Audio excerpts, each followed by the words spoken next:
रुको, तुम्हें आगे बढ़ने नहीं दूंगा।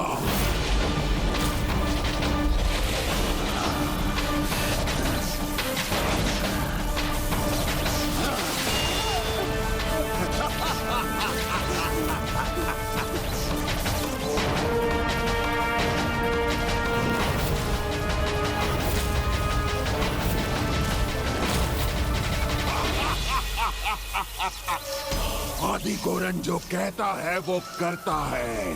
जाने नहीं दूंगा तुम दोनों को।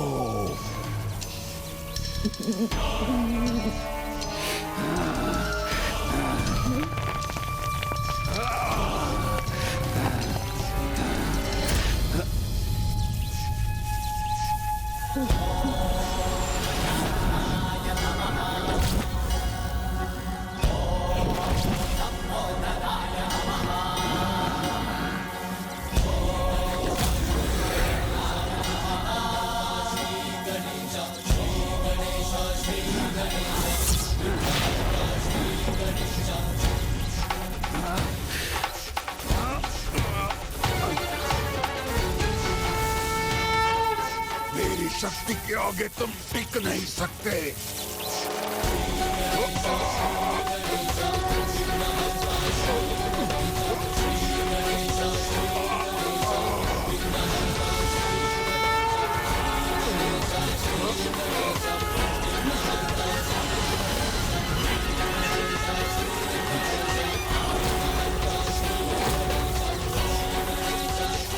ओहो असुर जी, आप खींचना ही चाहते हैं ना मुझे, तो लीजिए, खींच लीजिए।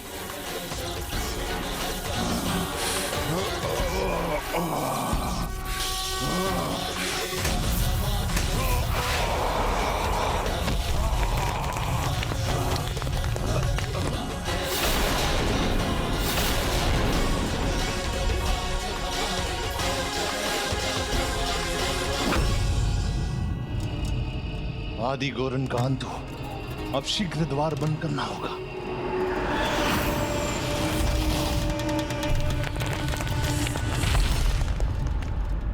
मूर्खता ही नहीं, कायरता का भी परिचय दे रहा है तुम्हारा भ्राता। अपमान करवा रहा है हमारी असुर जाति का।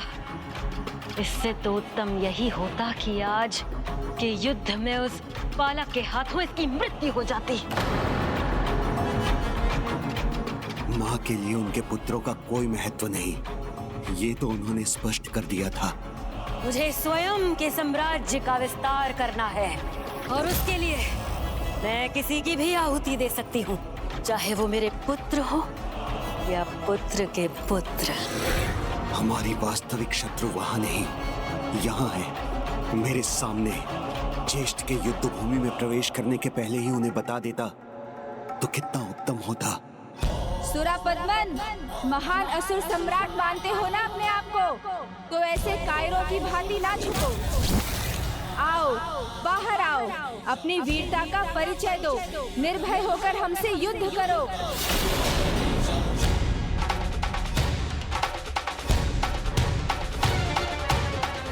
नहीं नहीं, बाहर नहीं जाऊंगा मैं, कदापि नहीं। ये क्या हो रहा है? ये दुर्ग, मेरा मायावी दुर्ग, इसे कैसे भेद आएगी?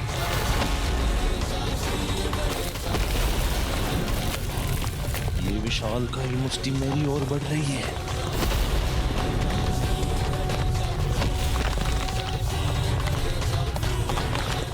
कहीं ये हमारा दुस्साहस तो नहीं, जिसके सामने मैं युद्ध भूमि में नहीं टिक सका, जिसने मेरे सभी अस्त्रों को इतनी सरलता से नष्ट कर दिया, जिसका अनुज विशाल आकार धारण कर यहाँ मेरे इस मायावी दुर्ग को भेदने में सफल हो रहा है, उनसे युद्ध करना कहीं अनुचित तो नहीं? अपनी मृत्यु को स्वयं आमंत्रित करने के समान तो नहीं?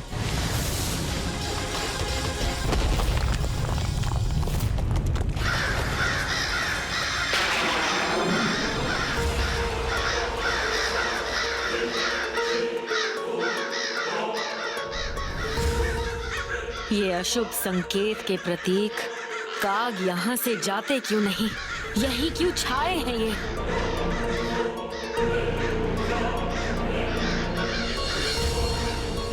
सूर्यास्त होने में अभी भी कुछ समय शेष है। मायासुरा से ही अब तुम्हें अपनी माया का प्रयोग करना चाहिए।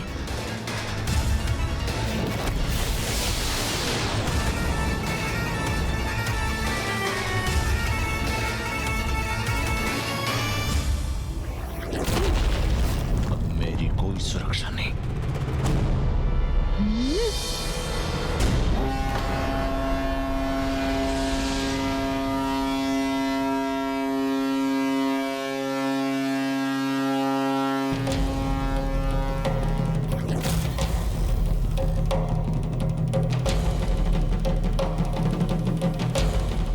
प्रभु, असुरों ने युद्ध विराम का संकेत अवश्य किया है, किंतु मुझे नहीं लगता कि अभी सूर्यास्त हुआ है। ये भी अवश्य इनकी कोई माया है। उचित है, माया है तो उस माया का अंत मैं अपनी काया से अभी करता हूँ।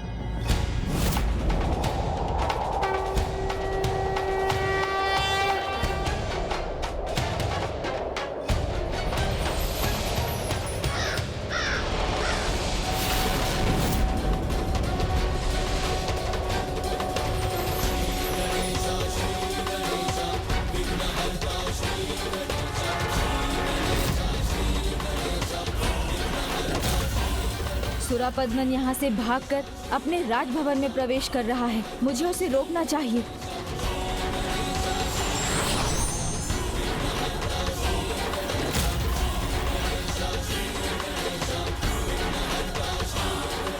प्रभु, आपने अपने अंकुश का प्रयोग क्यों नहीं किया? जाने क्यों दिया उसे?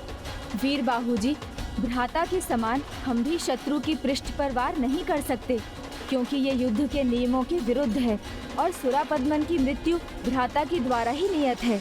वही उसके भाग्य का निर्धारण करेंगे। यह महेंद्रपुरी में धर्म की शक्ति को स्थापित करने तथा अधर्म का नाश करने और मुझे यहाँ से मुक्त कराने स्वयं मेरे प्रभु सुब्रमण्यम कार्तिकेय स्वामी विघ्नहर्ता श्री गणेश के साथ शीघ्र यहाँ आएंगे।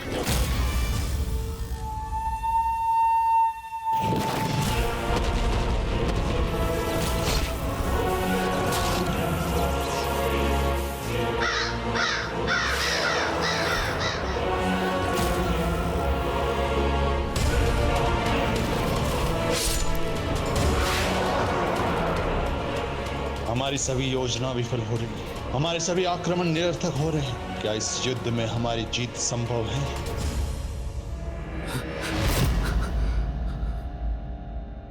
अपने आप को संभालिए ज्येष्ठ। ये जो भी हो रहा है इसमें ना आपका और ना ही हमारे पुत्रों का कोई दोष है। यदि इसमें किसी का कोई दोष है तो वो एकमात्र माता का है। उनकी महत्वाकांक्षा ही उनके लिए सर्वोपरि है ज्येष्ठ। उन्हें हमारे जीवन या मृत्यु की कोई चिंता नहीं है। उन्हें तो केवल विजयी ही होना है, और जिसके लिए वो हम सब की आहुति दे सकती हैं। ज्येष्ठ, अब आप ही आदेश दीजिए कि हमें क्या करना है, युद्ध करना है या समर्पण? बताइए ना ज्येष्ठ, क्या निर्णय है आपका? हमें क्या करना चाहिए? क्या पूछ रहे थे तुम सिमो? ज्येष्ठ ने तो जैसे कुछ सुना ही नहीं। क्या करना चाहिए हमें? ज्येष्ठ, मैं उत्तर देती हूँ इसका।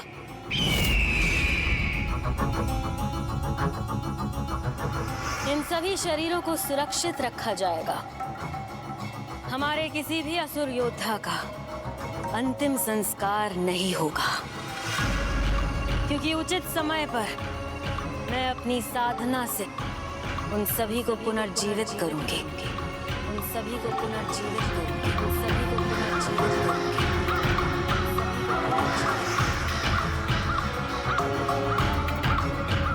प्रणाम पिताश्री। कल जिसे मैंने उलाहना दी थी वो मुझसे प्रश्न पूछेगा तो मैं क्या कहूंगा?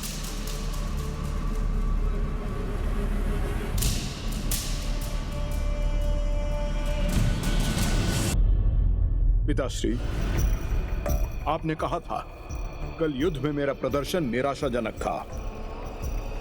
नहीं, मैं आप पर और आज के युद्ध में आपके आचरण पर उंगली नहीं उठा रहा हूँ। मैं तो बस इतना कह रहा हूँ कि जैसे कल पूर्ण रूप से मैं तैयार नहीं था, वैसे ही आज आप भी तैयार नहीं थे।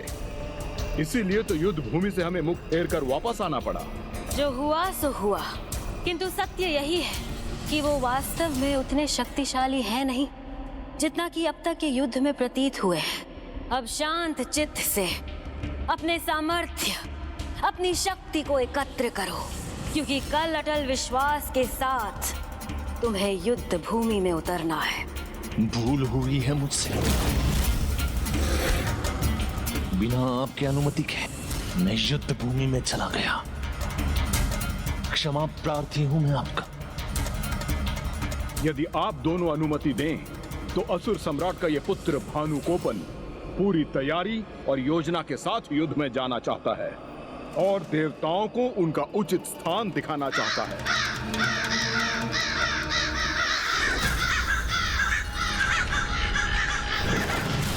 भानुकोपन, अब तुम्हें अनुमति की प्रतीक्षा करने की कोई आवश्यकता नहीं। किंतु पुत्र, तुम युद्ध कैसे करोगे? तुम्हारा हाथ। उसकी चिंता तुम मत करो सुरापद्मन।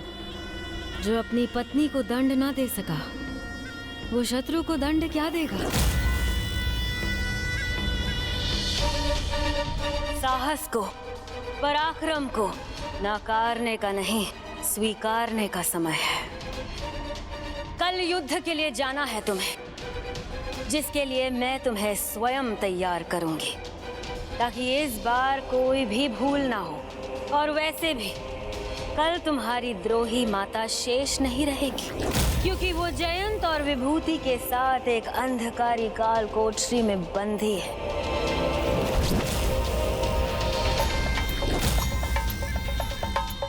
तुम दोनों की पत्नियों ने देवताओं की पुत्रियां होने का परिचय दे ही दिया, द्रोह किया हमसे, जयंत को मुक्त कराने का प्रयास किया, इसका दंड दिया है मैंने उन्हें।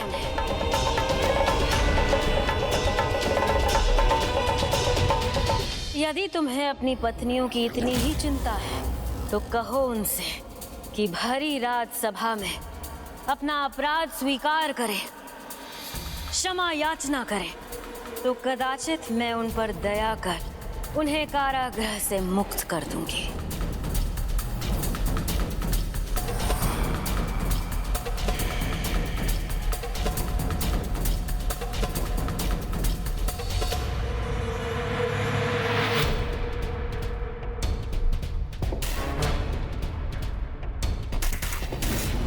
अपने पराक्रम से प्रभु कार्तिकेय दुष्टता और अधर्म का विनाश करेंगे, इस युद्ध का अंत करेंगे और लौटेंगे। तब वो मुझे अपने पति के रूप में स्वीकार करेंगे।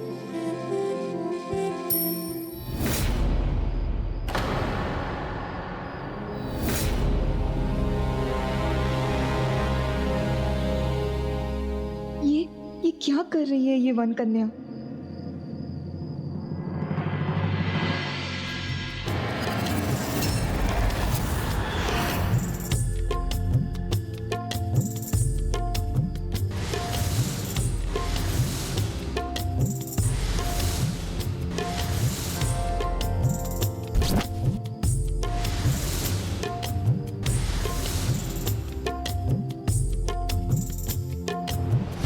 क्या हुआ भ्राता? आपको कुछ आवश्यकता है क्या? मैं आपकी कोई सेवा कर सकता हूँ?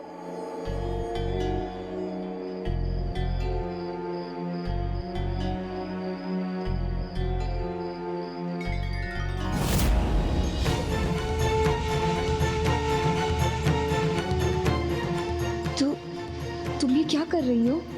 इनकी सेवा कर रही हूँ, और क्या? आपने ही तो कहा था सूर्यास्त के समय युद्ध विराम होता है। ये थके होंगे, अभी विश्राम कर रहे होंगे, इसीलिए मैं इनके चरण दबाकर इनकी सेवा कर रही हूँ। किंतु इसकी अधिकारी तुम नहीं हो।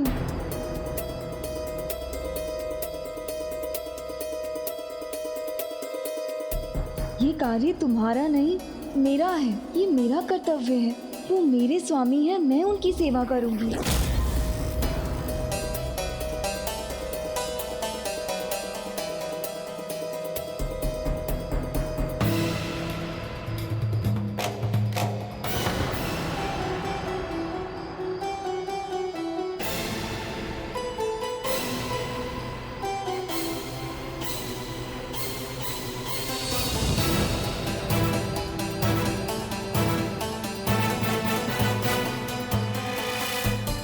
और तुम्हें अपने पिताजी के लिए औषधि तैयार करने में भी विलम्ब हो रहा होगा।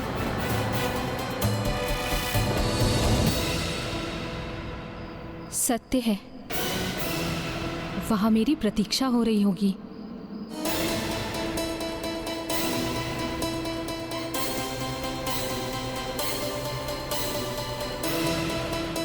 मुझे जाने की अनुमति दीजिए।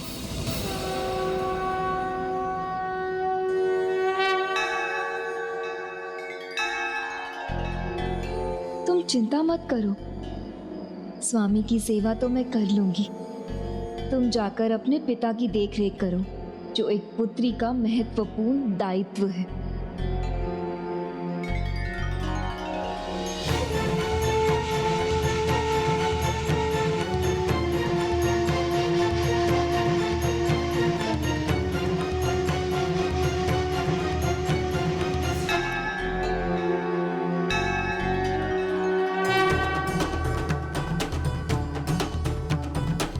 यहाँ से जाने के लिए तो मेरा हृदय ही नहीं मान रहा है, किंतु पिताश्री की औषधि तैयार करना भी अति आवश्यक है। उसके लिए तो मुझे जाना ही होगा।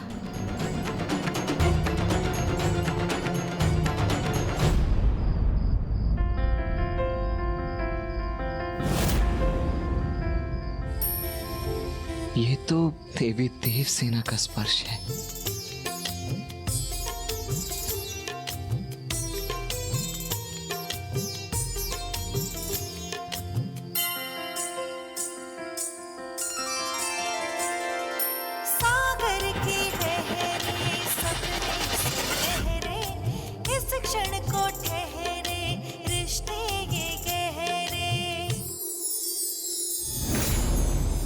अवश्य कोई माया है इस जयंत की, जिसके कारण तुम दोनों की बुद्धि भ्रष्ट हो गई है। नहीं स्वामी, हमने वही किया जो हमें करना चाहिए था।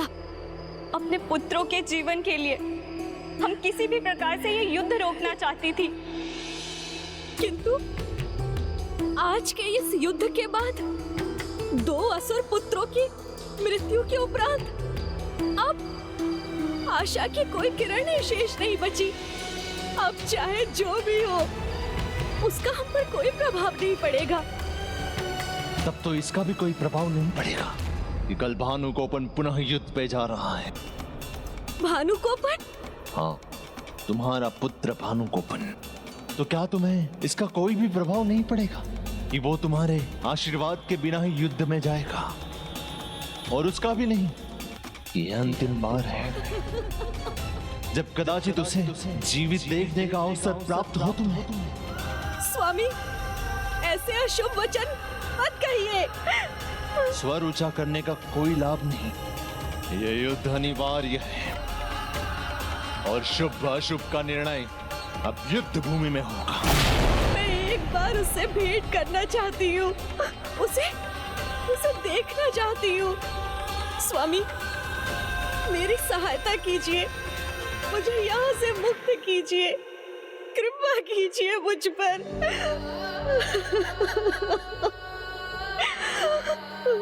अभी कुछ ही क्षण पहले हम तो अपने भाग्य को स्वीकार किए बैठी थी असुर सम्राट। पुत्र खो चुकी हूँ मैं।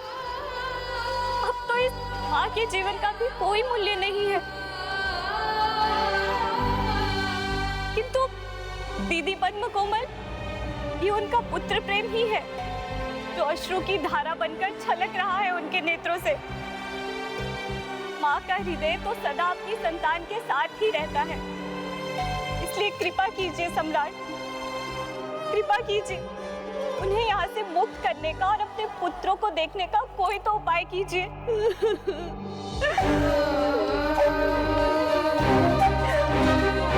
पद्म कोमल, उसका अब एक ही उपाय है,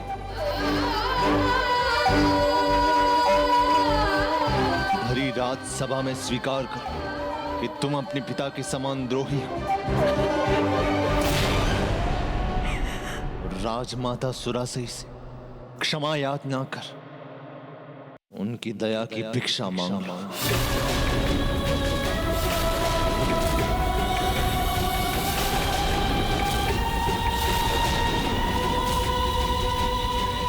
स्वीकार है। मुझे अपने पुत्र से भेंट के लिए ये भी स्वीकार है।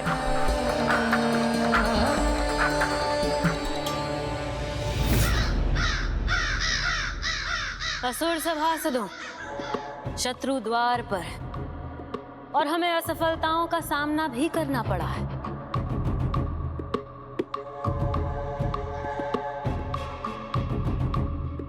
किंतु निराश होने की कोई आवश्यकता नहीं है, क्योंकि वास्तविक युद्ध तो अब आरंभ होगा।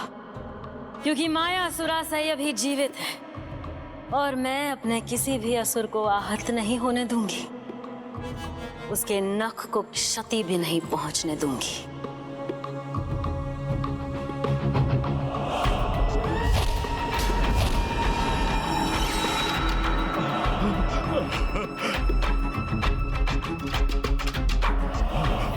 माया सुरासई की जय! राजमाता माया सुरासई की जय! ये काग फिर आ गए यहाँ। माया सुरासई की जय! माया सुरासई की जय!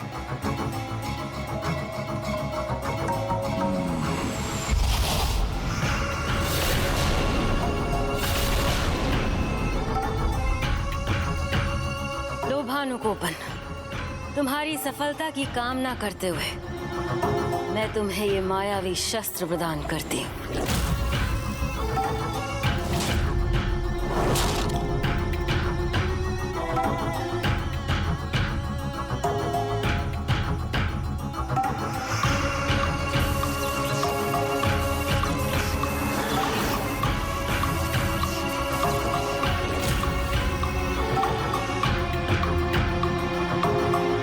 कोई साधारण अस्त्र नहीं, मेरा महामायाविनी सुरासई का महाअस्त्र है, जो शिवास्त्र और ब्रह्मास्त्र के भांति हमसे छल नहीं करेगा, सफल होगा, विजयी दिलवाएगा हमें कल के युद्ध में।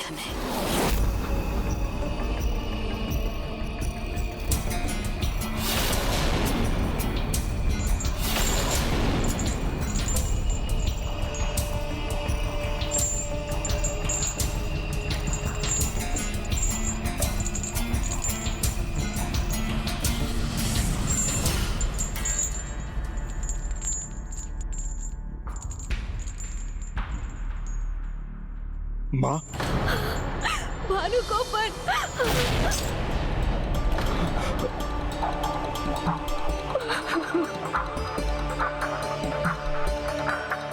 राजमाता सुरासई, हम दोनों आपसे क्षमा याचना करते हैं।